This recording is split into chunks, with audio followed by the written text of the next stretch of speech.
Friends, എല്ലാവർക്കും ഉമ്മി അന്മിയിലെ ഇന്നത്തെ പുതിയൊരു വീഡിയോയിലേക്ക് സ്വാഗതം. ഇന്നും ഞാൻ വന്നിരിക്കുന്നത് നമുക്ക് എല്ലാവർക്കും യൂസ്ഫുൾ ആകുന്നതും വളരെ ഈസി ആയിട്ടുള്ളതുമായ കുറച്ച് ടിപ്സുകളുമായിട്ടാണ്. അപ്പോൾ നമ്മുടെ വീട്ടിലുള്ള ബാത്റൂമിലെ മഞ്ഞക്കറകളും കറുത്ത അടയാളങ്ങളൊക്കെ പോകുന്നതിന് വേണ്ടിയിട്ടുള്ള ഒരു അടിപൊളി ക്ലീനിങ് ടിപ്പും ഞാൻ ഈ വീഡിയോയിൽ ഉൾപ്പെടുത്തിയിട്ടുണ്ട്. നമ്മൾ വീട്ടിൽ കളയാൻ വെച്ചിരിക്കുന്ന വേസ്റ്റാക്കി കളയുന്ന സാധനങ്ങൾ കൊണ്ട് ഉണ്ടാക്കിയിട്ടുള്ളതാണ്. അപ്പം ഈ വീഡിയോ നിങ്ങൾക്ക് എല്ലാവർക്കും ഉപകാരപ്പെടും എന്ന് ഞാൻ വിചാരിക്കുന്നു. അതുകൊണ്ട് തന്നെ സ്കിപ്പ് ചെയ്യാതെ എല്ലാവരും ഫുള്ളായിട്ടൊന്ന് കാണാൻ ശ്രമിക്കണേ. അപ്പോൾ നമുക്ക് വീഡിയോയിലേക്ക് പോകാം. ആദ്യത്തെ ഒരു ടിപ്പെന്ന് പറയുന്നത്, നമ്മൾ തക്കാളിയൊക്കെ വാങ്ങിക്കുമ്പോൾ കുറച്ച് അധികം തക്കാളിയൊക്കെ ഉണ്ടെങ്കിൽ നമ്മൾ ഫ്രിഡ്ജിൽ വെച്ചാലും കുറച്ച് നാൾ കഴിയുമ്പോൾ അത് ചീഞ്ഞ് പോകാനൊക്കെ ചാൻസ് ഉണ്ട്. അപ്പോൾ തക്കാളി പെട്ടെന്ന് ചീഞ്ഞ് പോകാതിരിക്കുന്നതിന് വേണ്ടിയിട്ടുള്ളൊരു ടിപ്പാണിത്. അതിന് വേണ്ടിയിട്ട് ഞാനിവിടെ ഈ തക്കാളി എടുത്തിട്ടുണ്ട്. അത് ഞാൻ നന്നായിട്ടൊന്ന് കഴുകിയിട്ട് ഒരു ഉണങ്ങിയ തുണി വെച്ചൊന്ന് തുടച്ചു കൊടുക്കുകയാണ്. നല്ലപോലെ ക്ലീൻ ചെയ്തെടുക്കുന്നുണ്ട്. അതിനുശേഷം ഞാനിവിടെ കുറച്ച് വെളിച്ചെണ്ണ എടുത്തിട്ടുണ്ട്. ഈ വെളിച്ചെണ്ണ ഞാനൊരു പാത്രത്തിലേക്ക് ഒഴിച്ചു കൊടുത്തിട്ട് നമ്മുടെ ഈ തക്കാളിയിലേക്ക് വെളിച്ചെണ്ണയൊക്കെ നന്നായിട്ടൊന്ന് തേച്ച് കൊടുക്കുകയാണ്. അപ്പോൾ എല്ലാ തക്കാളിയും ഞാൻ വെളിച്ചെണ്ണ തേച്ച് കൊടുത്തിട്ടുണ്ട്. അതിനുശേഷം ഞാൻ ഈ ഒരു പാത്രത്തിലേക്ക് വെച്ചിട്ടുണ്ട്. ഈ പാത്രത്തിൽ പാടെ തന്നെ നമുക്കിത് ഫ്രിഡ്ജിൽ സൂക്ഷിച്ച് വയ്ക്കാം. കുറച്ചധികം നാൾ നമ്മുടെ ഈ തക്കാളി കേടാവാതെ ഇരിക്കും ഇതുപോലെ ചെയ്തിട്ടുണ്ടെങ്കിൽ. ഇത് നല്ലൊരു ടിപ്പാണ്, എല്ലാവരും ഒന്ന് ട്രൈ ചെയ്ത് നോക്കണം. അധികം തക്കാളിയൊക്കെ വാങ്ങിക്കുന്ന ഒരു സമയത്ത് നമുക്ക് ഇതേപോലെ ചെയ്തു കൊടുക്കാം. പ്ലാസ്റ്റിക് കവറിൽ വയ്ക്കുന്നതിലും നല്ലത് ഇതുപോലെ തന്നെ ഒരു പാത്രത്തിൽ വെച്ചാലും മതി. ഇനി അടുത്തൊരു ടിപ്പ് എന്ന് പറയുന്നത്, നമ്മൾ ഉള്ളിയൊക്കെ നന്നാക്കുന്ന സമയത്ത് കുറച്ച് വലിയ ഉള്ളിയൊക്കെ ആണെങ്കിൽ നമുക്ക് പെട്ടെന്ന് തന്നെ അതിൻ്റെ തൊലിയൊക്കെ കളഞ്ഞെടുക്കാൻ പറ്റും. ലാസ്റ്റ് ആകുമ്പോൾ നമ്മുടെ ഉള്ളിക്കൊട്ടയിൽ ഇതുപോലെ കുഞ്ഞു കുഞ്ഞു ഉള്ളികളായിരിക്കും ഉണ്ടാവുക. ഈ ഉള്ളിയൊക്കെ തൊലി കളഞ്ഞെടുക്കാൻ നമുക്ക് ഭയങ്കര മടിയായിരിക്കും. കുറേ സമയം ഇരുന്ന് തൊലി പൊളിക്കേണ്ടതൊക്കെ ആവശ്യം വരും. അതൊന്നും ഇല്ലാതിരിക്കുന്നതിന് വേണ്ടിയിട്ട് നമ്മൾ ഉള്ളി നന്നാക്കുന്നതിന് ഒരു 10 മിനിറ്റ് മുമ്പ് നമുക്ക് ഈ ഉള്ളി കുറച്ച് വെള്ളത്തിലേക്ക് ഇട്ട് കൊടുക്കാം. അതിനുശേഷം ഒരു 10-15 മിനിറ്റ് ഒക്കെ കഴിഞ്ഞിട്ട് നമുക്ക് ഉള്ളിയുടെ തൊലി പൊളിച്ചെടുക്കാം. വളരെ ഈസി ആയിട്ട് നമുക്ക് തൊലി പൊളിച്ചെടുക്കാൻ പറ്റുന്നുണ്ട്. ആദ്യം മുകൾ ഭാഗവും പിന്നെ താഴ്വശവും കൂടി കട്ട് ചെയ്ത് കളഞ്ഞിട്ടുണ്ടെങ്കിൽ പെട്ടെന്ന് തന്നെ നമുക്ക് ഈ ഉള്ളിയുടെ തൊലി കളഞ്ഞെടുക്കാൻ പറ്റും. അപ്പോൾ ഈ ഒരു ടിപ്പ് നിങ്ങൾക്ക് ഇഷ്ടപ്പെട്ടെങ്കിൽ ഒന്ന് ലൈക്ക് ചെയ്യാനും ഷെയർ ചെയ്യാനും മറക്കരുത്. പിന്നെ സബ്സ്ക്രൈബ് ചെയ്യാതെ കാണുന്ന നമ്മുടെ ഫ്രണ്ട്സ് ആണെങ്കിൽ നമ്മുടെ ചാനൽ ഒന്ന് സബ്സ്ക്രൈബ് ചെയ്ത് സപ്പോർട്ട് ചെയ്യാം. ഇപ്പം ഞാൻ ഈ ഉള്ളിയുടെ തൊലിയൊക്കെ എല്ലാം കളഞ്ഞെടുത്തിട്ടുണ്ട്. ഇനി നമുക്ക് ഈ ഉള്ളിത്തൊലി കളയണ്ട. അത് നമുക്ക് നമ്മുടെ ചെടികൾക്കോ അല്ലെങ്കിൽ പച്ചക്കറികൾക്കൊക്കെ ഒരു വളമായിട്ട് നമുക്ക് യൂസ് ചെയ്യാൻ പറ്റും. ഇനി അടുത്തതായിട്ട്, നമ്മൾ പുറത്തൊക്കെ പോകുമ്പോൾ വീട് പൂട്ടിയിട്ട് താക്കോല് നമ്മുടെ ബാഗിനകത്തേക്ക് ഇട്ട് കൊടുക്കും. എന്നിട്ട് നമ്മൾ തിരിച്ചു വന്ന് വീട് തുറക്കാൻ നേരത്ത് ബാഗിൽ മൊത്തം ഇങ്ങനെ തപ്പിക്കൊണ്ടിരിക്കും, താക്കോൽ എവിടെയെന്ന്.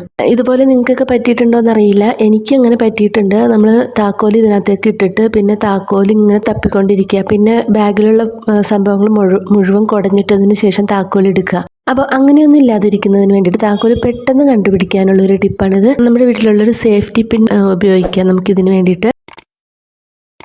നമ്മുടെ ഇതുപോലത്തെ ബാഗിലൊക്കെ ഉള്ളിൽ ചെറിയൊരു കള്ളി ഉണ്ടാവില്ലേ, സേഫ്റ്റി പിന്നിനകത്തേക്ക് താക്കോല് കയറ്റി കൊടുത്തിട്ട് നമ്മുടെ ഈ സിബിൽ ഈ പിന്ന് കുത്തിവയ്ക്കാം.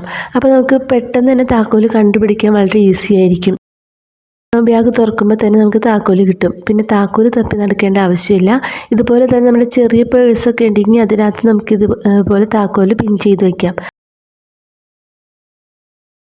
ഇനി അടുത്തതായിട്ട്, ഇപ്പം നമ്മുടെ വീട്ടിലുള്ള ബാത്റൂമിൽ ഇതുപോലെ മഞ്ഞക്കറകളും കറുത്ത കരിമ്പനടിച്ച പോലത്തെ ഇങ്ങനെ കറുത്ത അടയാളങ്ങളൊക്കെ ഉണ്ടാവും. അപ്പോൾ അതൊക്കെ എത്ര കഴുകിയാലും ചിലപ്പോൾ അതൊന്നും പോവാറില്ല. അപ്പോൾ അത് നന്നായിട്ട് ക്ലീൻ ചെയ്യുന്നതിന് വേണ്ടിയിട്ടുള്ളൊരു അടിപൊളി ഒരു ടിപ്പാണിത്. നമ്മുടെ വീട്ടിൽ നമ്മൾ വേസ്റ്റാക്കി കളയുന്ന ഒരു സാധനം വെച്ചിട്ടാണ് ഞാനിത് തയ്യാറാക്കുന്നത്. നമുക്ക് അധികം പൈസ ചിലവൊന്നും ഇല്ലാതെ തന്നെ നമുക്ക് വീട്ടിലുണ്ടാക്കിയെടുക്കാം. അപ്പോൾ അതിന് വേണ്ടിയിട്ട് ഞാനിവിടെ ഒരു പ്ലാസ്റ്റിക്കിൻ്റെ ഒരു ബോക്സ് എടുത്തിട്ടുണ്ട്. ഈ ബോക്സിലേക്ക് ഞാൻ 1 സ്പൂണോളം ബേക്കിംഗ് സോഡ ഇട്ട് കൊടുക്കുകയാണ്. എന്നിട്ട് ഞാൻ ഇതിലേക്ക് ഇട്ട് കൊടുക്കുന്നത് 2 സ്പൂണ് ഉപ്പാണ് ഇട്ട് കൊടുക്കുന്നത്. ബേക്കിംഗ് സോഡ ഉപ്പൊക്കെ നല്ലൊരു ക്ലീനിങ് ഏജൻ്റാണ്. പിന്നെ ഞാൻ ഇതിലേക്ക് ഇട്ട് കൊടുക്കുന്നത് നമ്മുടെ വീട്ടിലുള്ള തേയിലപ്പൊടിയാണ്. ഈ തേയിലപ്പൊടി ചേർക്കുന്നത് കൊണ്ട് തന്നെ നല്ലൊരു ഷൈനിങ് ആയിരിക്കും നമ്മുടെ ടൈൽസിനൊക്കെ കിട്ടുക. ഇത് ഞാൻ നന്നായിട്ടൊന്ന് മിക്സ് ചെയ്ത് കൊടുക്കുന്നുണ്ട്. ഇനി ഞാനിവിടെ എടുത്തിരിക്കുന്നത് കുറച്ച് മുട്ടത്തോടുകളാണ്. ഈ മുട്ടത്തോടുകൾ കുറച്ച് നാളായിട്ട് ഇങ്ങനെ മുട്ടയൊക്കെ പൊട്ടിക്കുമ്പോൾ നന്നായിട്ട് കഴുകി വൃത്തിയാക്കി വെച്ചിരിക്കുന്നതാണ്. ഇതൊരു 10-12 മുട്ടത്തോടുകൾ ഉണ്ടാവും. ഇത് ഞാനൊരു മിക്സിയുടെ ജാറിലേക്ക് ഇട്ട് കൊടുത്തിട്ട് നന്നായിട്ടൊന്ന് പൊടിച്ചെടുക്കുകയാണ്.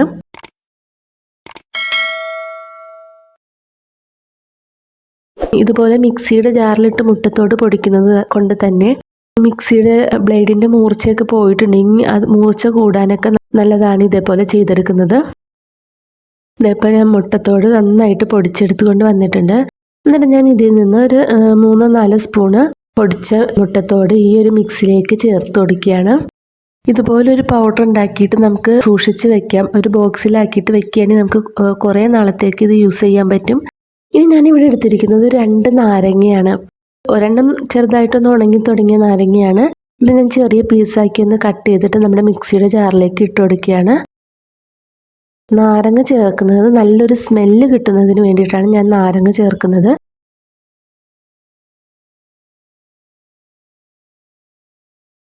പിന്നെ ഞാനിവിടെ ഈ നാരങ്ങയിലേക്ക് കുറച്ച് വിനാഗിരി ഒഴിച്ചു കൊടുക്കുന്നുണ്ട്. എന്നിട്ട് ഞാൻ ഇത് നന്നായിട്ടൊന്ന് അരച്ചെടുത്തുകൊണ്ട് വരികയാണ്. ഇപ്പോൾ ഇത് അരച്ചെടുത്തിട്ടുണ്ട്. എന്നിട്ട് ഞാൻ ഈ ഒരു മിക്സിയിലേക്ക് ഈ നാരങ്ങയും വിനാഗിരിയും ചേർത്ത് അരച്ചെടുത്തത് ഒഴിച്ചു കൊടുക്കുകയാണ്. അപ്പോൾ ഇത് ഒഴിക്കുമ്പോൾ തന്നെ നന്നായിട്ടൊരു റിയാക്ഷൻ ഇവിടെ നടക്കുന്നുണ്ട്. നമ്മുടെ വിനാഗിരിയും സോഡാപ്പൊടിയും ഒക്കെ ചേർന്നിട്ടുള്ളൊരു ഫെർമെൻറ്റേഷനാണ്. കുറച്ച് നേരം കഴിയുമ്പോൾ ഇതിൻ്റെ പതയൊക്കെ നിൽക്കും. ഞാൻ ഇതിലേക്ക് കുറച്ചും കൂടി വെള്ളം ചേർത്ത് കൊടുത്തിട്ടുണ്ട്, നന്നായിട്ടൊന്ന് മിക്സ് ചെയ്തെടുക്കുന്നതിന് വേണ്ടിയിട്ട്. ഇനി ഞാൻ നമ്മുടെ ബാത്റൂം കഴുകാൻ പോവുകയാണ്.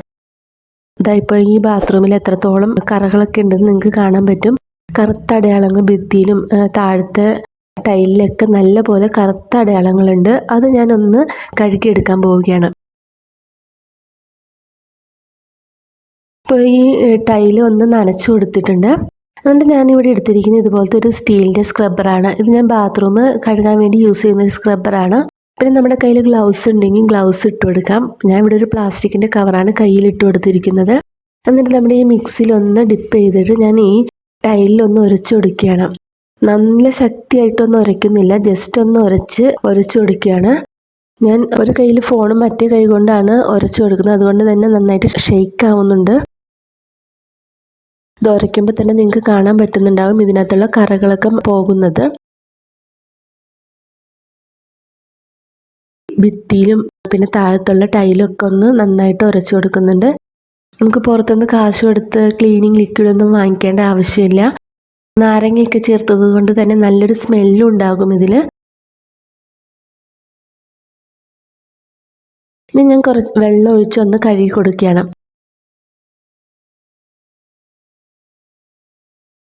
അപ്പം ഞാൻ ഈ ഒരു ബാത്റൂമിൻ്റെ ഒരു സൈഡിലെ ടൈല് മാത്രമാണ് കഴുകിയിട്ടുള്ളൂ. ഇപ്പുറത്തെ സൈഡ് ഞാൻ കഴുകിയിട്ടില്ല. അപ്പോൾ നിങ്ങൾക്ക് കാണാൻ പറ്റുന്നുണ്ട് അപ്പുറത്തെ സൈഡിൽ നല്ല പോലെ കറകളൊക്കെ ഉണ്ട്, ഇപ്പുറത്തെ സൈഡ് നന്നായിട്ട് ക്ലീൻ ആയിട്ടുണ്ട്. അപ്പോൾ ഞാൻ ഇതെല്ലാം ഒന്ന് കഴുകി കഴിഞ്ഞിട്ട് ഞാൻ കാണിച്ചു തരാം. ഇപ്പോൾ ഞാൻ ബാത്റൂം മൊത്തം ക്ലീനാക്കി എടുത്തിട്ടുണ്ട്. ഇപ്പോൾ നേരത്തെ ഉണ്ടായ ബാത്റൂമിൻ്റെ ടൈലും ഈ ടൈലും തമ്മിൽ നല്ല വ്യത്യാസമുണ്ട്. നന്നായിട്ടൊന്ന് ഷൈനിങ് ആയിട്ടുണ്ട്, നല്ല പോലെ ക്ലീൻ ആയിട്ടുണ്ട്. ഇത് നമ്മുടെ വീട്ടിലുള്ള കുറച്ച് സാധനങ്ങൾ ഉപയോഗിച്ചിട്ടാണ് ഞാനിത് ഈ ഒരു ക്ലീനിങ് പൗഡർ ഉണ്ടാക്കിയെടുത്തിരിക്കുന്നത്. അപ്പോൾ നിങ്ങളെല്ലാവരും ഇതേപോലെ ഒന്ന് ട്രൈ ചെയ്ത് നോക്കണം. നമ്മുടെ വീട്ടിലെ ബാത്റൂമിൻ്റെ ടൈല് മാത്രമല്ല, നമ്മുടെ സാധാ റൂമിലെ ടൈലുകൾ, പിന്നെ ഗ്യാസൊക്കെ വെച്ചിട്ട് അടിയിൽ ഇങ്ങനെ കറയൊക്കെ പിടിച്ചിട്ടുണ്ടാവില്ല, അതൊക്കെ നമുക്ക് ഇതേപോലെ ഒരു മിക്സ് കൊണ്ട് നമുക്ക് ക്ലീൻ ചെയ്തെടുക്കാം. ഒരുപാട് ഉരച്ച് കഴുകുകയൊന്നും വേണ്ട, നല്ലൊരു ക്ലീനിങ് ഏജൻ്റാണിത്. അപ്പോൾ ഇതെല്ലാവർക്കും യൂസ്ഫുൾ ആകും എന്ന് വിചാരിക്കുന്നു. അപ്പോൾ നിങ്ങളെല്ലാവരും ഇതൊന്ന് ട്രൈ ചെയ്ത് നോക്കണം.